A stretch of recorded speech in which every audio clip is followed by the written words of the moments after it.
Hi, it's Lowell Edwards for the province. This is the video edition of the fifth quarter.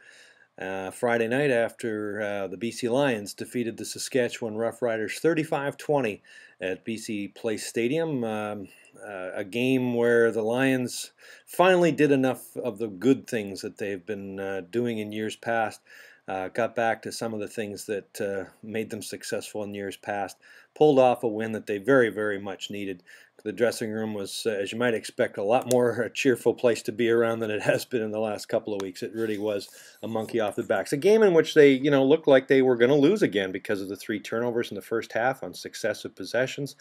But you got the feeling that if they were able to survive a game like this, and particularly the start that they had, that might be the kind of game that turns the season around. Lots of talk in the dressing room before the game. Juwan Armour got up and talked about wanting this defense particularly to act like bullies. That was the word that he used in a pregame speech.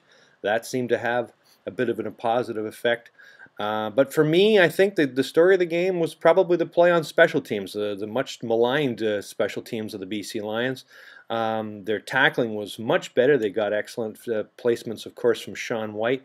They managed to get over the succession of dumb penalties that had been bothering Wally Bono to such a degree. He was talking about threatening to cut players.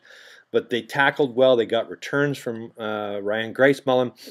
And more importantly, they got a play that nobody would ever expect a CFL team to get when they got the second quarter touchdown with O'Neal Wilson, who wasn't even supposed to be on the field, winding up in the end zone after James Yurchuk had a heads-up play by kicking the ball downfield, which is legal because he was onside and no players were behind him.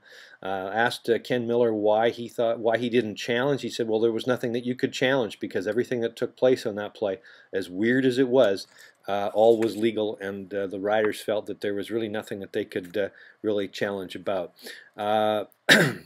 Offensively, Buck Pierce, 25 for 34 passing, 215 yards, pretty decent effort. Of course, the short yardage team was let them down in the first quarter when they botched a special teams trick play with Jarius Jackson. That didn't certainly help their cause, but Martel Malap offensively picked up 121 yards all-purpose, 99 yards along the ground, just missed a 100-yard game, but a big boost there. Sean White, 4 field goals, that made a big difference as well. And another play that has to be mentioned is the 13th career block of a kick by Baron Miles.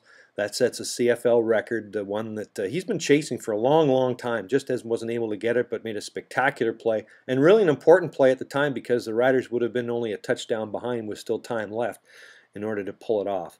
No apparent real injuries that you could glean from, other than the fact that Paris Jackson didn't really know where he was at certain points in the game. He got rung up pretty good in the second quarter, but came back into the game and made a contribution, as did just about everybody else.